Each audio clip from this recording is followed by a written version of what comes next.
Welcome back, everyone. This will be our last set of video notes for Unit 4. And this section is going to be on volcanoes and earthquakes. We'll start with volcanoes. Volcanoes form in two main areas on Earth. They form at subduction zones. And you should remember subduction zones from our last set of notes on plate boundaries. And then they can also just form in hot spots. And hot spots, unlike subduction zones, are just kind of an area of the mantle that's hotter for some unknown reason, and it causes magma to rise to the surface. So chains of volcanoes form as the tectonic plate moves over the top of that hot spot. Hawaii is a really good example of a chain of hot spot volcanoes.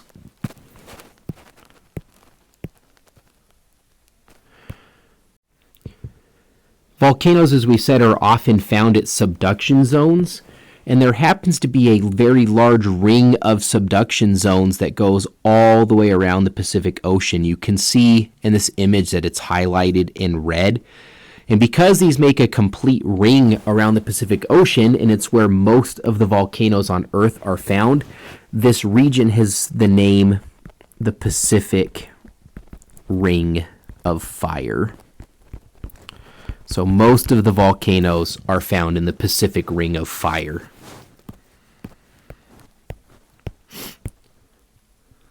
There's 6 main categories of volcanoes. We are not going to focus on all 6 of them in this class. We're going to focus on 2 main categories.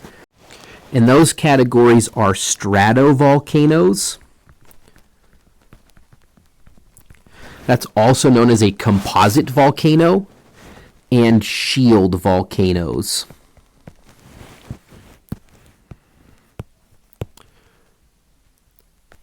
Stratovolcanoes are some of the biggest volcanoes that we have on Earth, and it's due to the type of eruptions that they have. And all volcanic eruptions are determined by the type of magma that is underneath the volcano. For stratovolcanoes, their magma is very viscous. And viscous is a word that means thick or resistance to flow. So the more viscous a liquid is, the more slowly that liquid would flow. For example, honey is more viscous than water because honey flows much more slowly than water does. The magma in stratovolcanoes also has a lot of dissolved gases in it. And these two factors, the fact that it's more viscous and has a lot of dissolved gas in it, causes eruptions from stratovolcanoes to be very explosive. These are some of the most dangerous eruptions that we have. They spew huge amounts of ash into the air. Sometimes the side of the mountain might even collapse, and it leads to huge flows of hot ash called pyroclastic flows. If you want to write that out, it's spelled like this. Pyro meaning fire, clastic meaning rocky material, pyroclastic flow. Again, stratovolcanoes are some of the most dangerous eruptions that we have on this planet. Shield volcanoes, on the other hand, have much more gentle eruptions, and again, it is due to the type of magma that they have. Shield volcanoes have very runny magma. It is not viscous at all. And because the magma is so runny, it causes the eruptions to be effusive.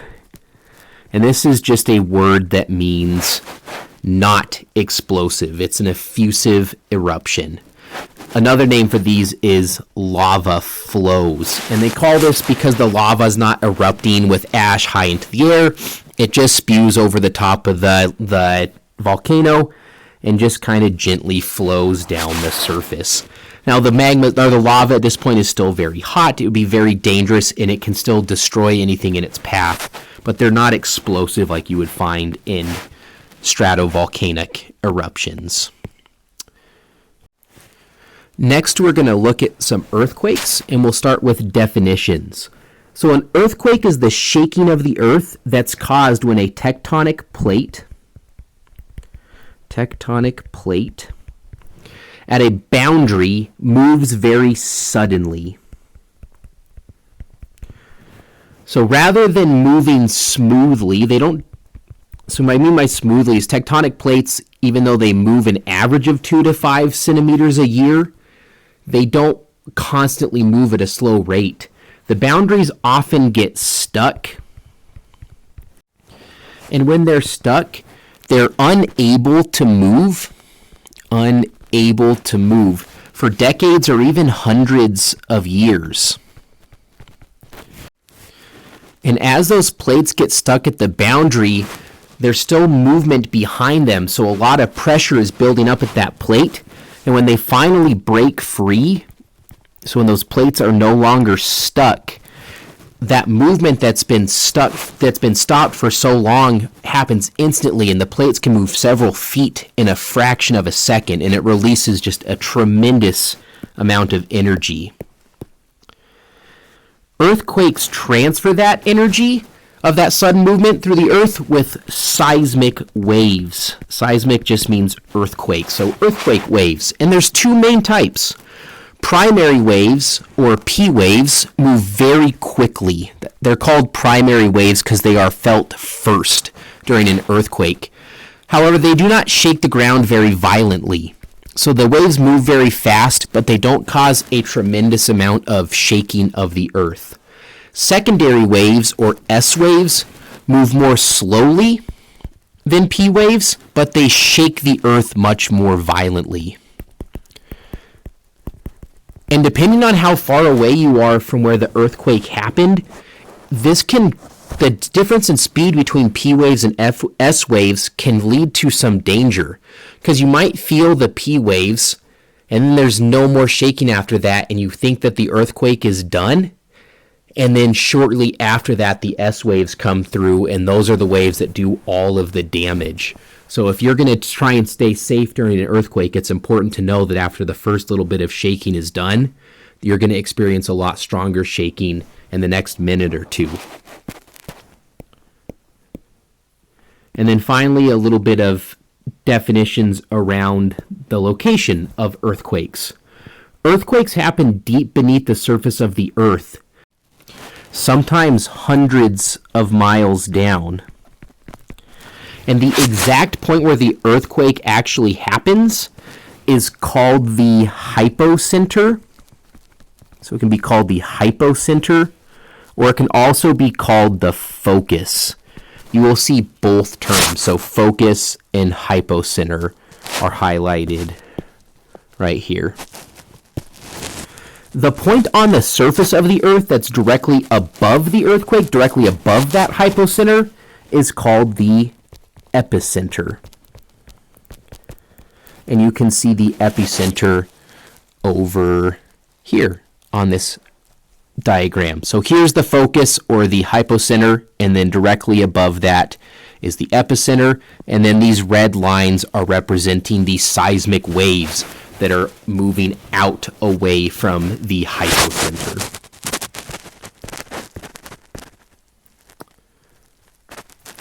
Earthquakes can happen at all active plate boundaries. You can have earthquakes at divergent plate boundaries, or transform boundaries, or convergent boundaries, but the biggest earthquakes are found at transform boundaries, and so at transform boundaries and convergent boundaries. That's where we find the biggest earthquakes, although earthquakes do occur at divergent boundaries as well. This picture below is highlighting every single earthquake over a several year span, so from 1900 to 2017. So for a huge period of time, this is every recorded earthquake. The black dots represent magnitude 9 or greater earthquakes, which are the biggest earthquakes. The red would be the next largest earthquakes, all the way down to yellow earthquakes. And it's important to know that a 6.0 to 6.9 magnitude earthquake is still a very large earthquake. So this is only the largest earthquakes that are occurring. And if you notice where the earthquakes are at, you can almost chart the plate boundaries. So if I'm going up this line, this is the mid-Atlantic ridge. This is a divergent boundary that runs through the entire Atlantic Ocean. Here you can see the Pacific Ring of Fire, and it continues on the other side of the map. So again, earthquakes are occurring at plate boundaries. Between India here and China, we have a convergent boundary. That's what's forming the Himalaya mountains. So earthquakes follow very closely where the plate boundaries are on Earth.